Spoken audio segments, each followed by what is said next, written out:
8 itens que precisa ter no seu contrato de mão de obra se você vai construir.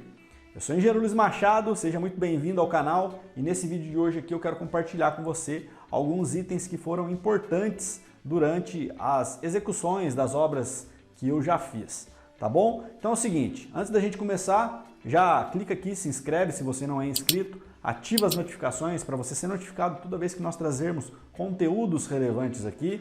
Já deixa um like também aí e no final do vídeo eu quero que você comente o que você acha de tudo isso aqui e compartilhe esse vídeo com mais alguém que possa se interessar por esse assunto aqui. Beleza? Então vamos aqui para o quadro. Seguinte, primeiro item, forma de pagamento. Esse é um dos primeiros itens que precisa constar no seu contrato.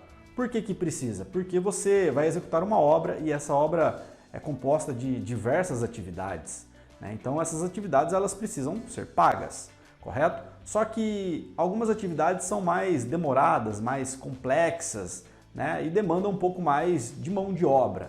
Então você precisa pagar de forma justa para o seu fornecedor. Então, por exemplo, se você vai executar a fundação de uma casa, ela não é o mesmo trabalho que você pintar meia dúzia de paredes, correto? Então você precisa ponderar isso dentro do seu orçamento para que você pague de forma justa, correto? E se você tem alguma dificuldade com isso, obviamente, você precisa contratar um profissional que tenha esse conhecimento para fazer o gerenciamento desse contrato da melhor maneira possível e você não ter dor de cabeça. Eu já vi muita gente pagando demais no começo e aí o empreiteiro simplesmente some com o dinheiro e não termina a obra. E aí você tem que achar um outro fornecedor e com certeza ele vai cobrar mais caro e você vai acabar gastando mais. Então é importante que você deixe claro no contrato qual que é a forma de pagamento por cada etapa executada dentro da obra. Beleza? Então vamos agora aqui para o segundo item. Ferramentas. Olha só, esse é um ponto que eu particularmente tive uma dificuldade no início da minha carreira, porque muitas vezes, né, o pessoal chegava lá, estragou a maquita. Aí saía lá, ia lá, comprava uma maquita. Aí agora estragou o rompedor, a furadeira. E aí eu, né, tinha que ficar fazendo toda essa logística, esse gerenciamento dessas ferramentas. Até que chegou um ponto que eu falei, não, é o seguinte, ó, a partir de hoje eu só contrato fornecedor que já tenha as ferramentas. E aí se estragar, ele que corra atrás e compre a ferramenta para conseguir executar.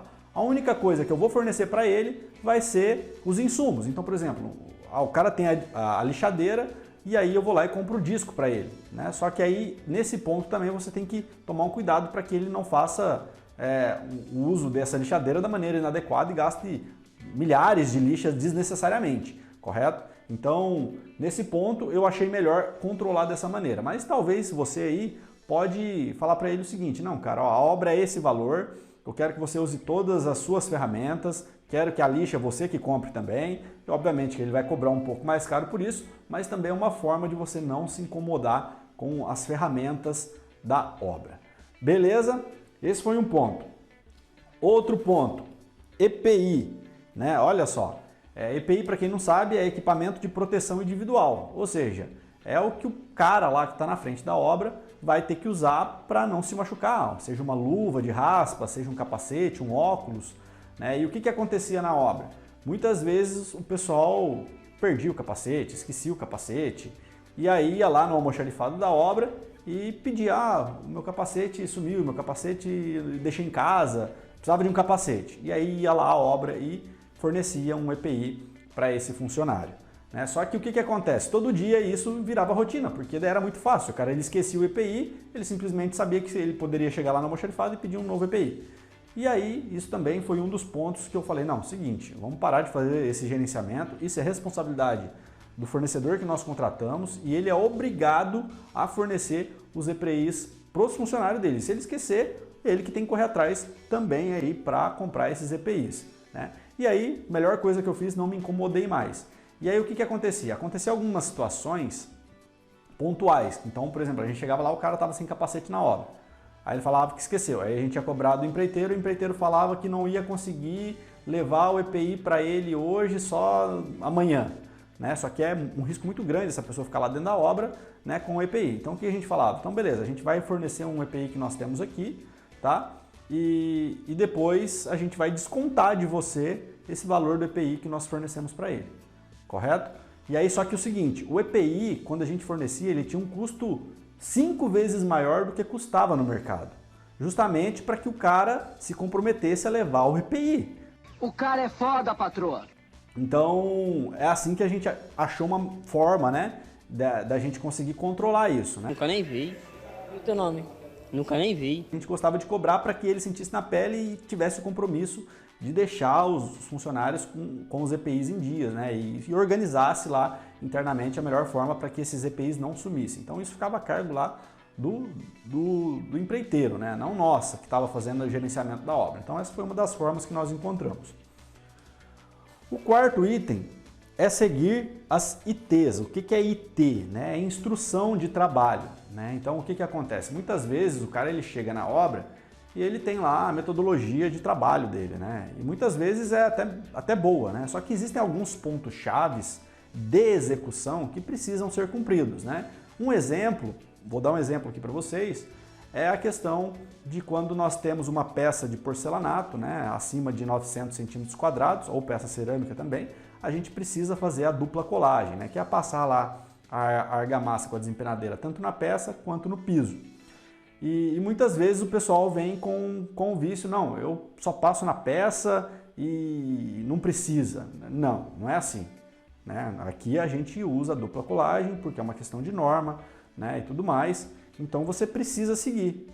Né? Então você coloca isso lá, cara, isso está no seu contrato. Né? Você vai seguir as instruções de trabalho aqui da obra. E aí você pode anexar no contrato também qual é a instrução de trabalho. Né? Ou até mesmo, melhor ainda, é ele assinar essa instrução de trabalho, né? Significando que ele assinou e está de acordo com o processo que vai ser executado dentro da obra. Tá? Então isso é um item super importante para você conseguir cobrar eles sem que eles pulem fora ou falem que isso não foi combinado. Né? Então é importante isso estar lá na sua instrução de trabalho também, beleza? Quinto item, né?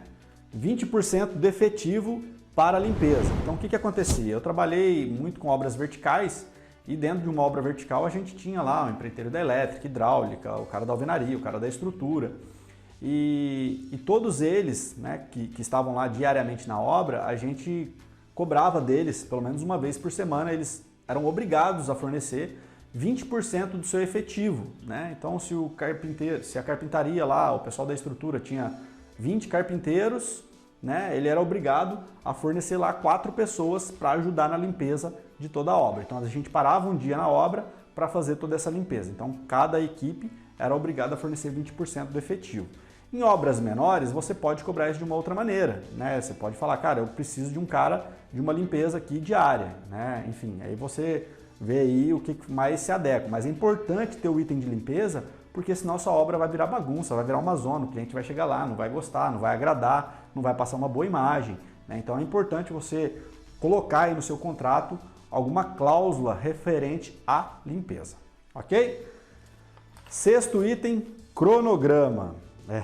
Esse item é bem importante, você anexar o cronograma no contrato, né, e também ter uma cláusula lá dizendo que ele precisa seguir o cronograma, senão você tem a possibilidade de colocar um outro fornecedor para complementar a equipe dele, né, ou até mesmo tirar ele da obra e colocar uma nova equipe, né, que atenda os requisitos do seu cronograma. Correto? Então é importante ele estar junto com você, comprometido com o prazo de entrega das atividades. Tá? Então tenha lá uma cláusula falando de cronograma e anexe o cronograma das atividades que ele vai executar lá no contrato e faça ele assinar para ele se comprometer. Então esse é um item muito importante também. Sétimo item, desconto de erros. Olha só, esse é um item que às vezes pode gerar polêmica dentro da obra, mas é importante você ter essa cláusula. Porque o que pode acontecer? Né? A gente sabe que dentro da obra pode acontecer alguns erros. O cara foi pegar um porcelanato, deixou cair. Pô, isso faz parte, acontece, né? A gente não vai lá descontar porque o cara errou. Né? Nós somos seres humanos e nós erramos. Mas existem algumas coisas de ordem profissional que o cara ele não pode errar. Então, por exemplo, o cara ele vai executar uma parede e deixa a parede 5 centímetros fora de prumo. Ah, não, a gente corrige na massa. Tudo bem, mas quem que vai pagar esse excedente de massa? Entende? Então, existem algumas coisas que você precisa, né, exigir do seu fornecedor. E uma das formas é você colocar lá que vai descontar caso tenha algum erro de ordem técnica de execução, correto? Ou às vezes ele vai lá, coloca uma parede no lugar errado, você chega lá, ele já fez meio metro da parede, e aí essa parede está alocada no lugar errado. Precisa desmanchar a parede. Ou seja, foi tijolo, foi argamassa que foi consumido ali. Então você vai chegar para ele e vai falar, cara, ó, infelizmente isso aqui eu vou ter que descontar, a gente está tendo prejuízo aqui de X, né? E isso está lá no seu contrato. Né? Então por quê? Porque o cara ele vai ter o comprometimento de querer fazer o jeito certo para que não tenha desconto dele lá na frente. Tá? Então o item de desconto de erros também é um item muito importante você ter lá na sua cláusula contratual. E por último, para fechar, né, o item 8, que é a retenção. Essa retenção não é retenção de INSS, não é nada disso. É retenção da execução dos serviços. Né? Então, o que acontece? Muitas vezes, né, quando eu trabalhava com obra vertical, acontecia do cara, a gente ir lá, né, entrar no apartamento, o estagiário entrar lá, pagar o apartamento para o cara inteiro. Mas ainda faltava lá um requadrozinho para ele fazer. Mas a gente pagava. Só que a gente, na hora de pagar, a gente retia 5% do valor daquela atividade, né? Por quê? Porque a gente queria que ele voltasse lá e corrigisse, né? Então, e se ele foi lá e corrigiu, você vai lá e paga os 5%, né? E também tem um outro ponto aí que normalmente algumas construtoras adotam, que é os 5% de toda atividade que ele executou você reter. Ou seja, ele foi lá e executou um apartamento inteiro, 100%, mas você vai pagar 95%. Os outros 5% você vai pagar apenas depois de 2 anos. E por que as construtoras, algumas construtoras adotaram essa estratégia? Né? Porque acontecia muito do pessoal, né, da equipe, alguém da equipe do empreiteiro entrar na justiça. Né? Cara, era muito comum. O cara trabalhava lá às vezes uma semana e entrava na justiça. E aí o empreiteiro muitas vezes não tinha uma base financeira muito forte para arcar com aqueles custos. E aí acabava respingando para a construtora, que era a contratante daquele empreiteiro. Então aí essa conta no final chegava para a construtora, né? O juiz lá entendia que a construtora era corresponsável e que precisava arcar com aqueles custos. E aí as construtoras começaram a reter esse 5% e liberar depois de 2 anos, que é o prazo, né, de vencimento de qualquer ação trabalhista. Vai muito de cada empresa, né, mas também é uma estratégia para você fazer aí dependendo do tipo de obra que você trabalha, tá? Então, gente, esses foram os 8 pontos que eu achei importante trazer aqui para você colocar aí no seu contrato, né? Então, de repente, algum deles aqui não faça sentido aí para a sua realidade, você exclui, ou pelo menos tenta adaptar, né, de uma forma que fique melhor aí para a sua realidade. Tá bom? Então, gente, se você gostou desse vídeo, deixa um like aí, né? Comenta aqui embaixo o que você achou de tudo isso que a gente falou. Compartilha com alguém que possa se interessar por esses assuntos aqui que a gente trouxe, né? Que é a parte de contrato. E também, gente, inscreve no canal, né? Se você ainda não é inscrito, clica aí, se inscreve, ativa as notificações para você ser notificado toda vez que nós trazermos esses conteúdos relevantes aqui para o canal. Tá bom? Eu sou o engenheiro Luiz Machado, vou ficando por aqui, um grande abraço e até o próximo vídeo.